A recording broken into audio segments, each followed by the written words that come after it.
હવે આપણે વાત કરીએ ટેસ્ટિંગ ઓફ ટ્રાન્સફોર્મર એટલે કે ટ્રાન્સફોર્મરના ઓઇલમાં કયા કયા પ્રકારના ટેસ્ટિંગ કરવામાં આવે.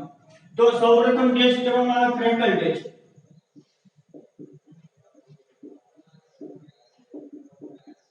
આપણે બહુ ડિટેલમાં જોવાનું નથી પણ આપણને ક્વેશ્ચન શું પૂછે કે ક્રેકલ ટેસ્ટ શેના માટે કરવામાં આવે એવો ક્વેશ્ચન બની શકે. તો ક્રેકલ ટેસ્ટ ની અંદર કોનું પ્રમાણ જાણવામાં આવે એવું આપણને પૂછી શકે. તો પહેલા વાત કરીએ આપણે ક્રેકલ ટેસ્ટ.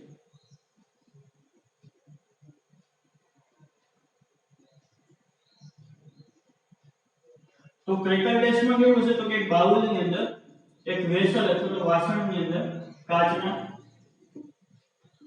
ટ્રાન્સફોર્મરનું જે ઓઇલ છે એનું સેમ્પલ લીધેલું છે બરોબર. 100 ml થી લઈ અને 200 ml સુધીનું સેમ્પલ ઓઇલ છે લીધેલું હશે. એની અંદર એક કોપરનો રોડ હશે, કોપરનો એક વાહક હશે. એનો ડાયામીટર કેટલો હશે તો કે 13.5 mm. કેટલો હશે 13.5 mm કોપરનો રોડ હશે અને ઓઇલના ટેસ્ટિંગ ઇક્વિપમેન્ટ ની અંદર રાખેલું છે. હવે ક્રેકલ ટેસ્ટ થી શું ખબર પડે આપણને તો કે ટ્રાન્સફોર્મરની ઓઇલની અંદર ટ્રાન્સફોર્મરના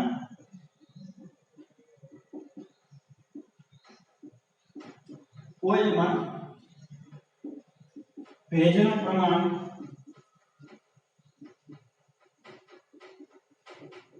જાણવા માટે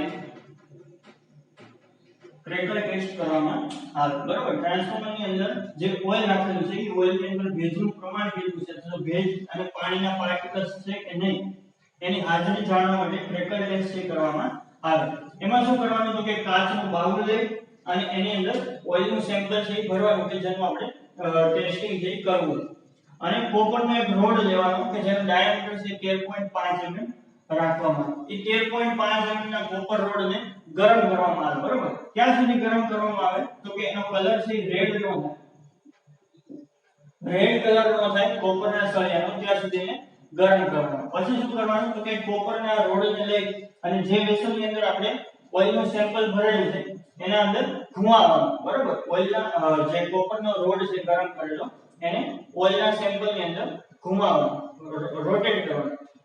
જો ઓઇલ રોટેટ કરતા ઓઇલની અંદરથી એક અવાજ આવે બરોબર. રોટેટ કરતા કોપરના સળિયાને ઓઇલમાં રોટેટ કરતા જો એક અવાજ આવે તો આપણે એવું માનવાનું કે ઓઇલ સેમ્પલની અંદર ભેજનું પ્રમાણ છે અથવા તો પાણીના પાર્ટિકલ્સ છે.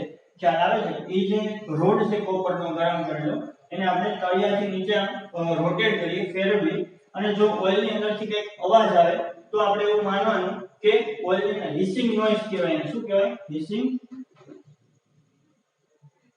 હિસિંગ નોઇઝ. તો હિસિંગ નોઇઝ સંભળાય તો એનો મતલબ એવો કે ઓઇલની અંદર ભેજનું પ્રમાણ અથવા તો પાણીના પાર્ટિકલ્સ છે. ખ્યાલ આવે છે? તો ક્રેકલ ટેસ્ટની અંદર આપણે ભેજનું પ્રમાણ છે જાણી શકીએ.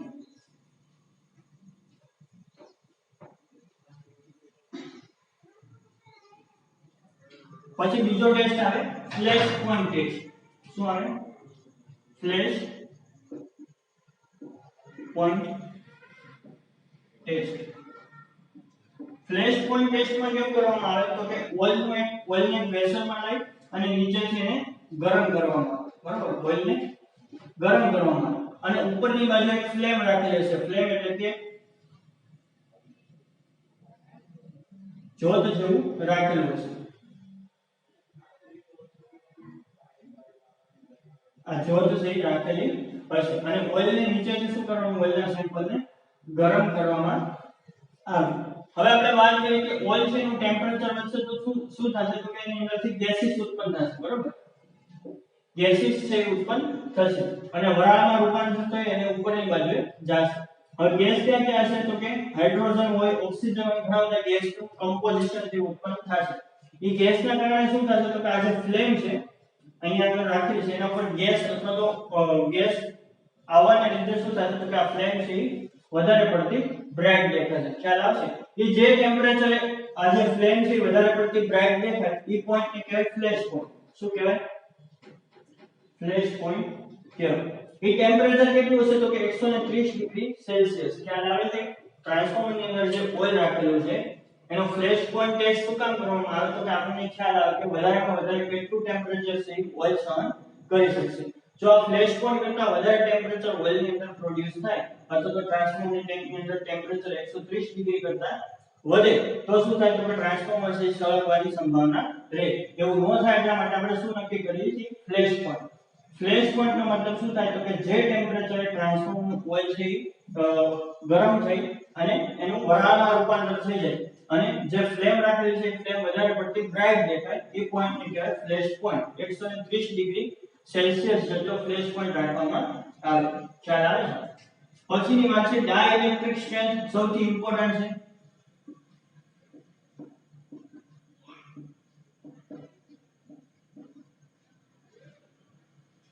Dielectric test.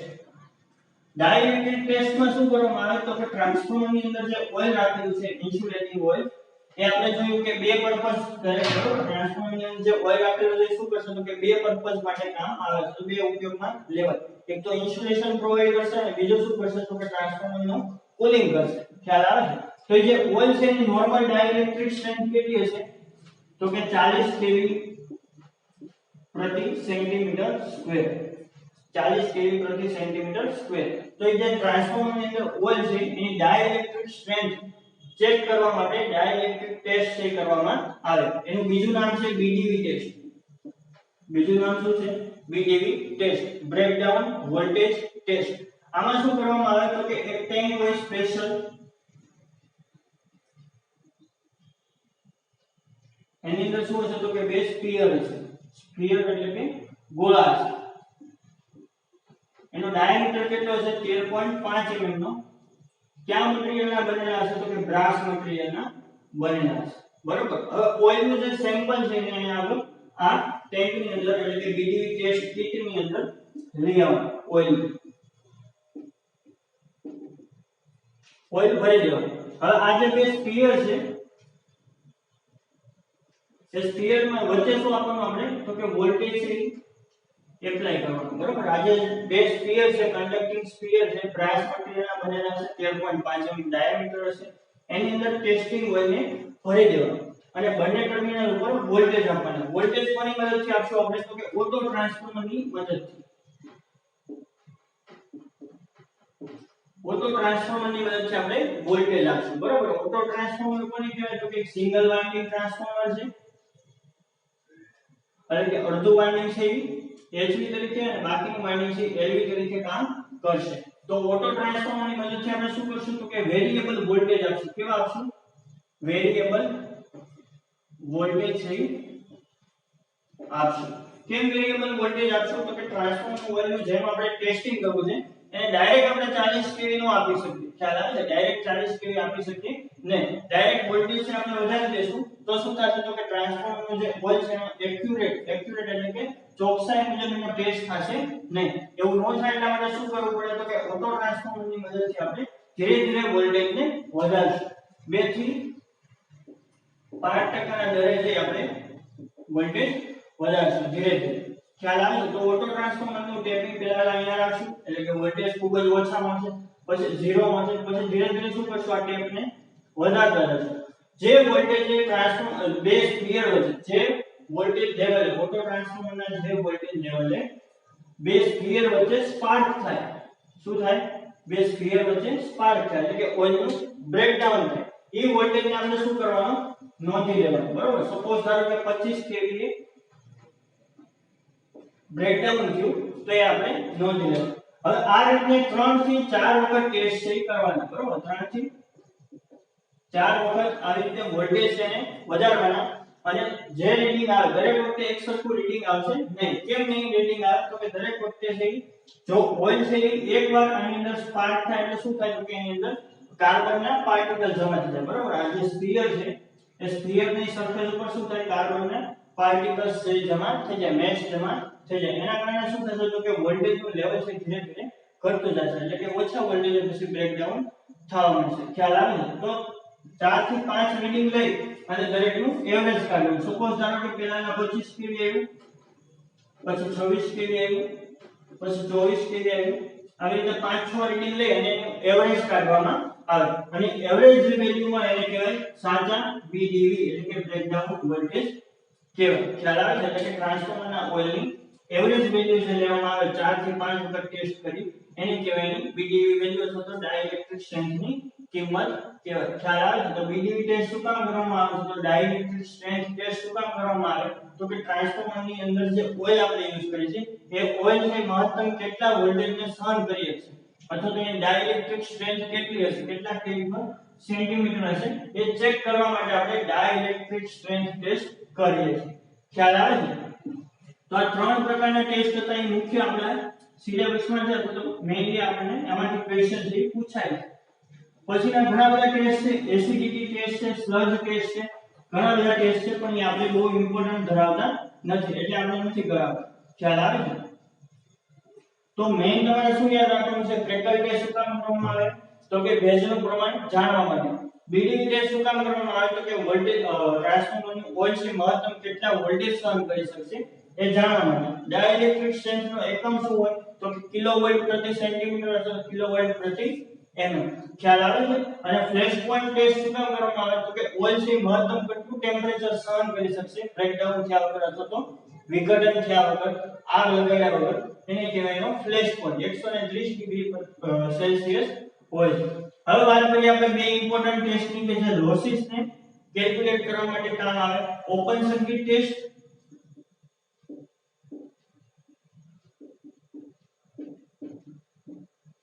અને બીજો છે શોર્ટ સર્કિટ ટેસ્ટ.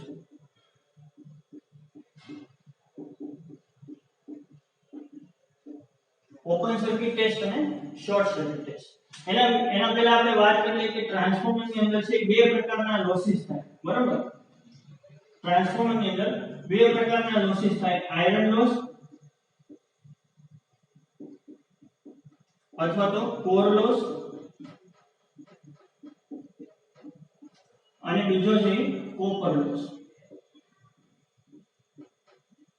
અને કોપર લોસ નું બીજું નામ છે વાઇન્ડિંગ લોસ. વાઇન્ડિંગ વિન્ડેજ નહીં, બરોબર? Winding loss. બે પ્રકારના લોસ થાય, કોપર લોસ અને આયરન લોસ. આયરન લોસ ના બીજા બે પ્રકાર પડે, હિસ્ટેરિસિસ લોસ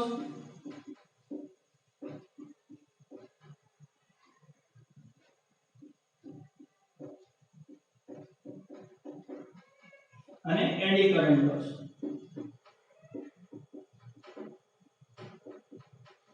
બરાબર? હિસ્ટેરિસિસ લોસ અને એડી કરંટ લોસ. હવે જે હિસ્ટેરિસિસ લોસ અને એડી કરંટ લોસ છે એ ફ્લક્સ ડેન્સિટી ઉપર આધાર રાખે એટલે કે મેક્સિમમ ફ્લક્સ ડેન્સિટી ઉપર આધાર રાખે, ફ્લક્સ ઉપર આધાર રાખે. ફ્લક્સ ડેન્સિટી કોને કહેવાય? તો કે ફ્લક્સ પ્રતિ unit area.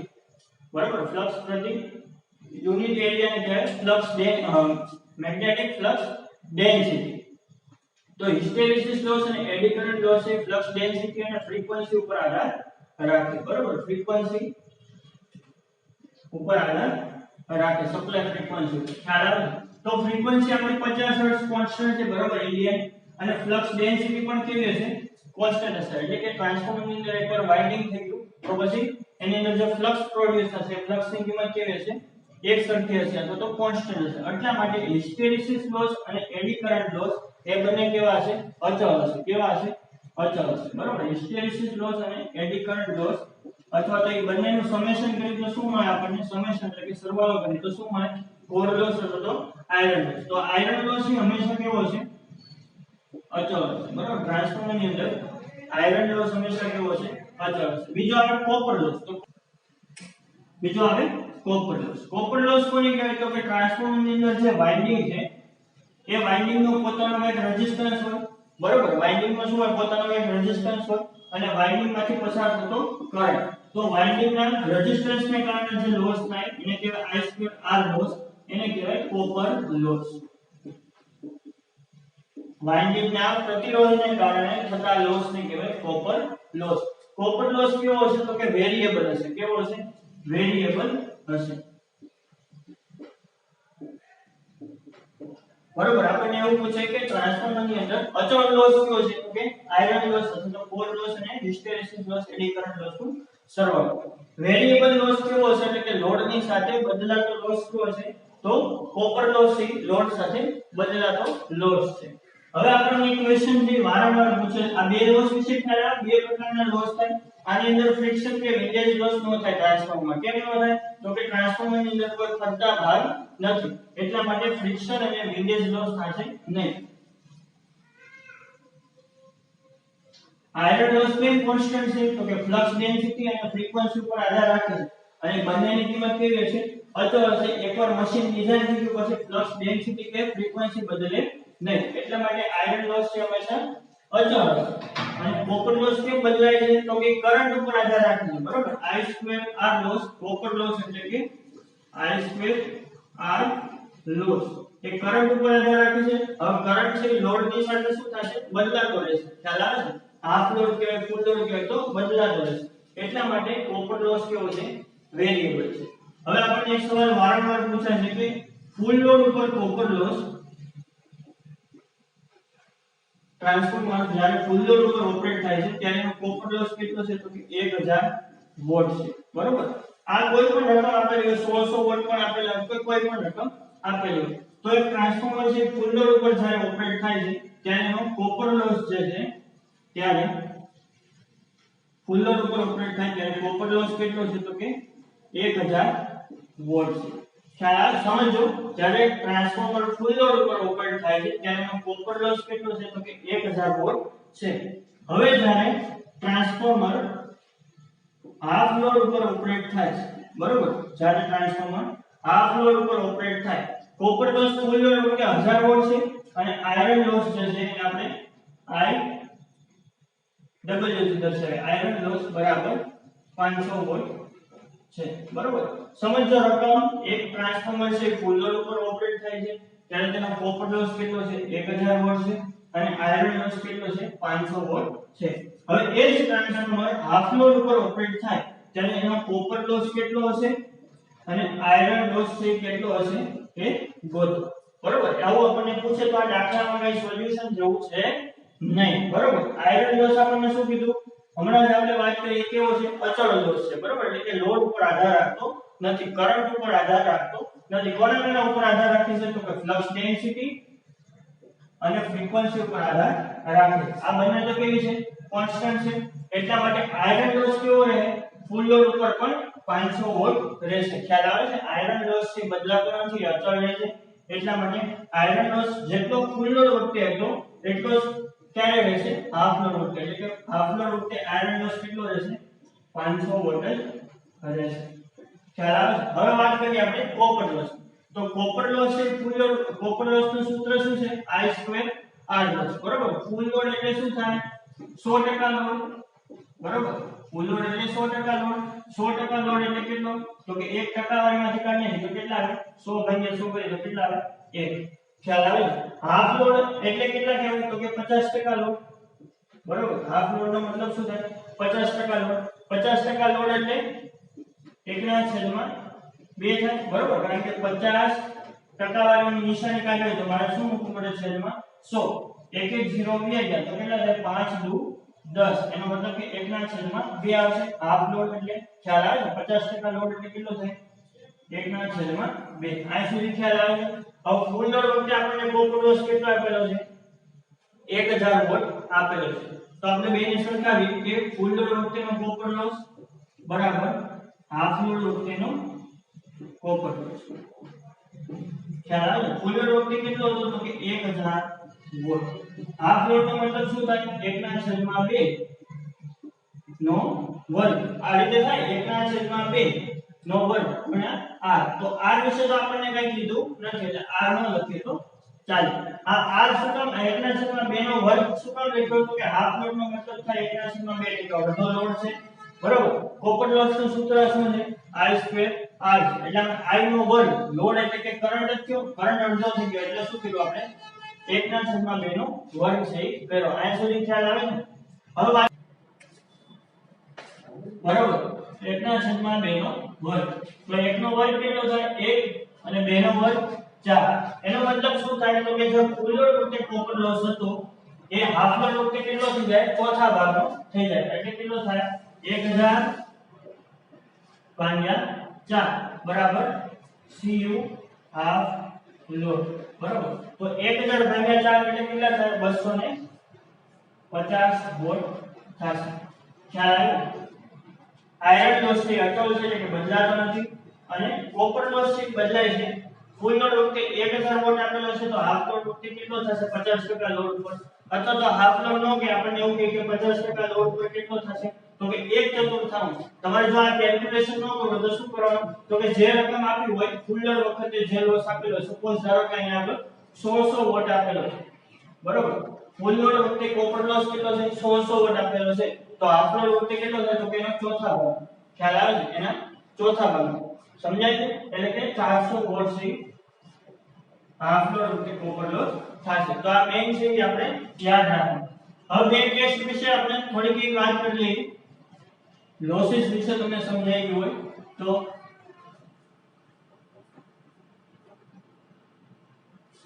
Open circuit test અને શોર્ટ સર્કિટ ટેસ્ટ। તો ઓપન સર્કિટ ટેસ્ટ કોને કહેવાય તો કે ટ્રાન્સફોર્મર ની અંદર જે એલવી વાઇન્ડિંગ છે એને ઓપન રાખવામાં આવે ને એચવી ને શોર્ટ કરવામાં આવે તો એચવી ને ઓપન રાખો અને એલવી ને શોર્ટ કરી દઈએ તો પણ ચાલે। ખ્યાલ આવે છે। તો ઓપન સર્કિટ ટેસ્ટ છે પહેલા તો આપણને શું બતાવશે આપણે એટલું જ યાદ રાખવાનું છે ટેસ્ટ કઈ રીતે કન્ડક્ટ થાય આપણે જોવાનું નથી। Open circuit test iron loss આપશે અને short circuit test full load copper loss બતાવશે। ખ્યાલ આવે તો આપણને ક્વેશ્ચન શું પૂછે કે ટ્રાન્સફોર્મર ની અંદર જે ઓપન સર્કિટ ટેસ્ટ છે એ કયા પ્રકારના લોસ આપણને બતાવશે તો તેનું વોટમીટર છે કયો લોસ આપણને બતાવશે તો ઓપન સર્કિટ ટેસ્ટ છે આયરન લોસ બતાવશે અને શોર્ટ સર્કિટ ટેસ્ટ છે કોપર લોસ બતાવશે। ખ્યાલ આવે એટલી વસ્તુ આપણે યાદ રાખવાની છે testing of transformer. Thank you.